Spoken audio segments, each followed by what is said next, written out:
Dieva sirds ir kā tēva sirds. Un tad ir jautājums, kāda ir tēva sirds?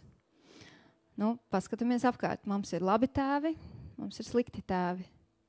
Un es nezinu, kāda ir bijusi tava pieredze. Un ja tev ir bijusi pieredze ar sliktu tēvu, tad piedod viņam, nes to pie Dieva. Dziedini sevi tajā vietā, kur ir darīts tev pāri un kur tu esi sāpināts. Bet tāda nav Dieva sirds. Dieva sirds ir laba tēva sirds. Un es kā piemēru ņemšu savu vīru. Un kāda ir mana vīra sirds pret manu meitiņu? Kā viņš pret viņu izturās, kā viņš pret viņu runā un domā. Viņš nekad viņai nav nevienu sliktu lietu pateicis. Viņš vienmēr viņai saka, tu vari noskriet tik ātri, tu vari uzliekt tik augstu. Paskaties, cik tev skaista kleitiņa. Nāc, tu nopirkšu vēl vienu kleitiņu. Man tāds, viņai jau ir 100 kleitiņu, viņai nevajag vēl vienu kleitiņu. Viņa mīlestības valoda ir dot dāvanas. Man liekas, ka mums vajag taupīt naudu. bet tas ir tas, kā viņš saka, es tevi mīlu. Viņš viņai grib nopirkt končiņu. Man atkal, zarnu trakta veselība, nekādas končiņas. Bet tas ir tas, kā viņš saka, viņš viņu mīl. Viņš viņai pērk dāvaniņas, un tās nav sliktas dāvanas. Jā, mēs lasām Mateja 7, 9, 11. Vai starp jums ir kāds cilvēks, kas savam dēlam, ja tas lūgtu maizi, dos akmeni? Ja mana meitiņa jautās savam tētim, tēti, lūdzu, man gribās ēst, man gribās maizīti. Es domāju, viņš ne tikai maizīti viņai dos, viņš iedos viņai saldējumu, viņš iedos viņai ceptus kartupeļus, visu, kas viņai garšos. Es viņai varbūt arī iedošu to maizīti tikai. Es teikšu, tu jau paēdi. Viss. Bet tāda nav tēva sirds. Vai ja tas lūgs zivi, tas dos tam čūsku? Ja nu jūs ļauni būdami saviem bērniem dodat labas dāvanas, cik daudz vairāk laba jūsu tēvs dos tiem, kas viņu lūdz. Tēva sirds, kura grib tev dot, tāpēc, ka viņš tev mīl. Kad mana meitiņa kaut ko izdara, tur sastrādā,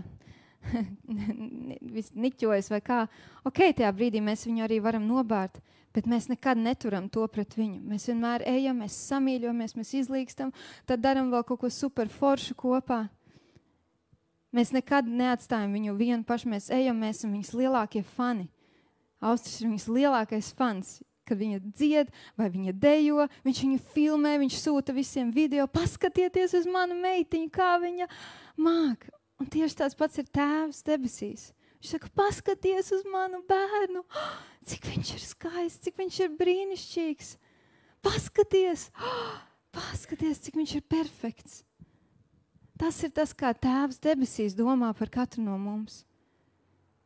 Un ja mūsu tēvi, kas šeit uz zemes ir pilnīgi nepilnīgi, domā tik labi un cildina un slavē, tad cik daudz vairāk mūsu Dievs, kas ir tēvs debesīs, par mums sajūsminās.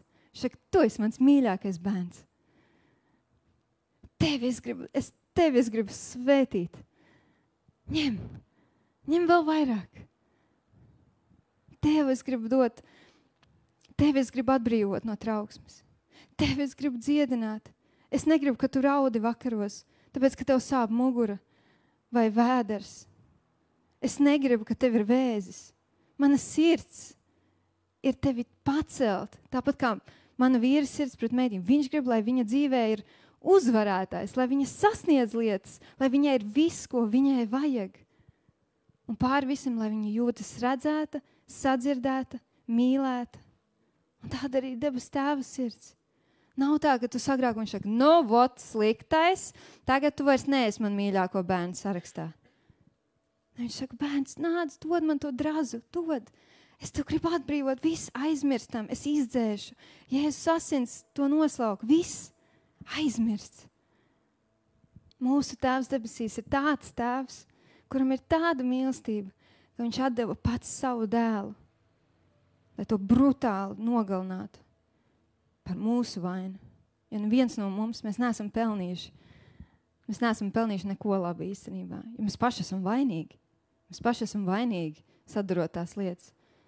Bet Dievs tik ļoti mūs kā bērns mīl, viņš saka, nē, es nevaru noskatīties, kad ka jūs paši sevi aizvedat uz elli, jūs neesat šķīsti, tik perfekti.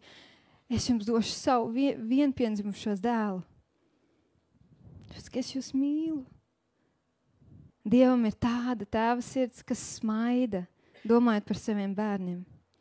Es tur nolasīšu raksturvietu, bet es vienkārši atceros, ka vienreiz mēs ar vīru nolikām meitiņu gulēt,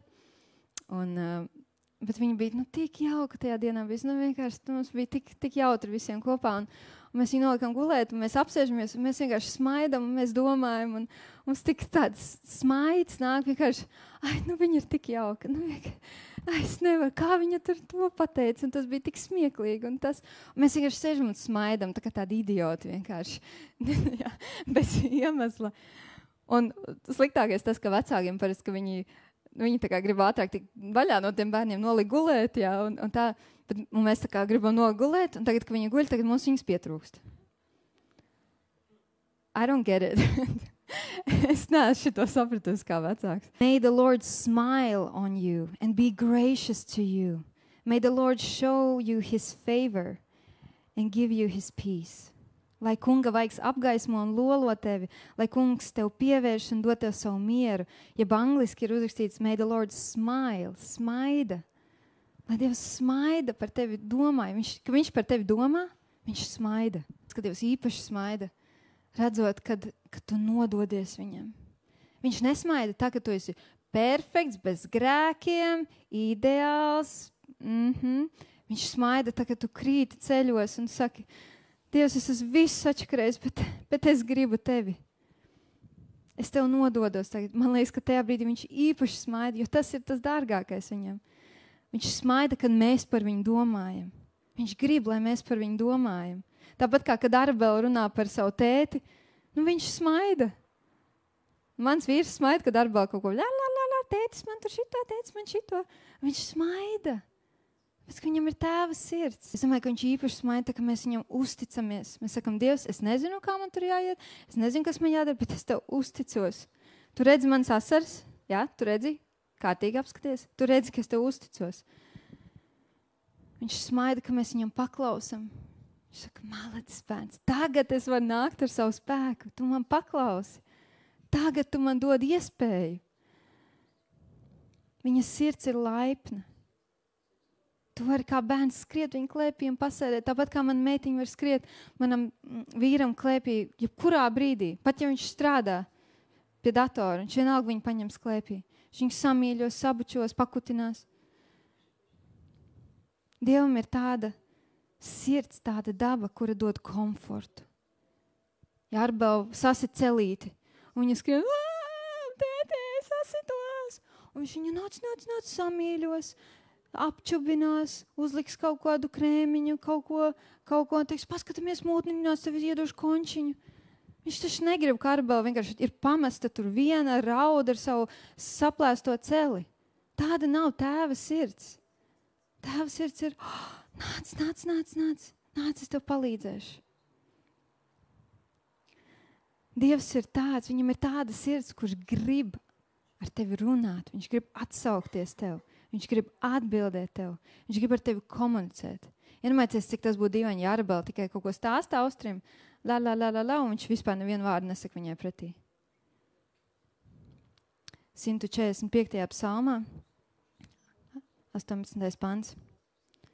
Tuvs ir kungs visiem, kas uz viņu sauc.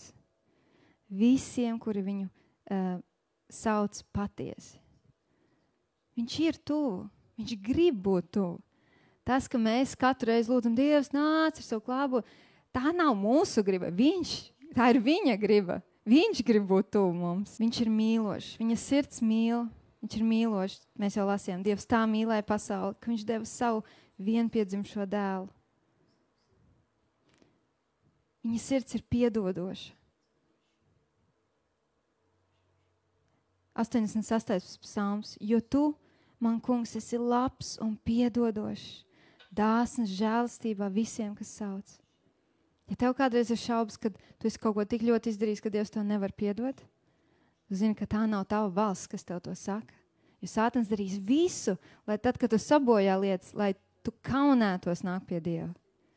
Bet Dieva griba, mēs jau sākam ieiet jau, kas ir Dieva griba, ir, lai pirmā lieta, ko tu dari, ir, tu skrien pie tā un saki, es visu tikko salaidu grīstē, piedod man Dievs. Viņam, mēs jau runājam, ir tāda sirds, kas vēlas, lai tev nekā netrūktu. 34. psalms. Lauvām trūkst un tās cieš badu, bet kas meklē kungu, tam nekā laba netrūkst. Dievam ir tāda sirds, kuram viņam ir padomā tev labas lietas, tavai nākotnē. Tev. Arī 34. psalms. Man patīk tas vārds baudiet un redziet, cik kungs ir labs. Jo viņš ir labs. Mēs varam baudīt viņa labestību.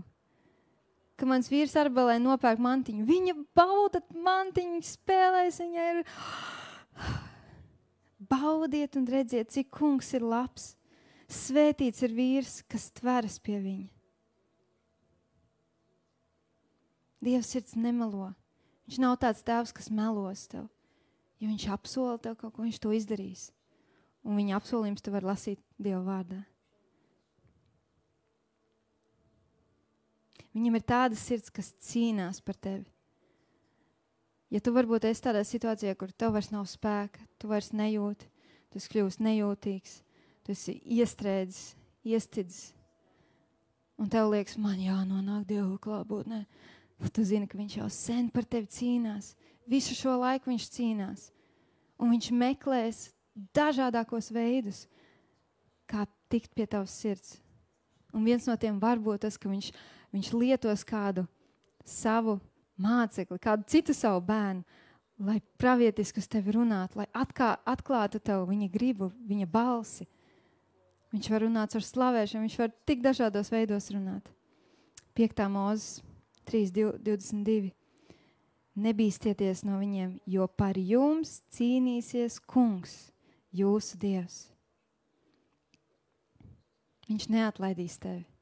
Viņš cīnīsies par tevi līdz pat pēdējai sekundei. Ja ar Arbeliņu kaut kas notiktu, mans vīrs cīnītos līdz viss, viņš atdotu visu, lai viņai palīdzētu. Un ja tāds ir zemes tēvs, cik gan vairāk mēs tikko lasījām, ir labs mūsu tēvs debesīs, kas darīs visu, lai tevi izvest no tās bedres.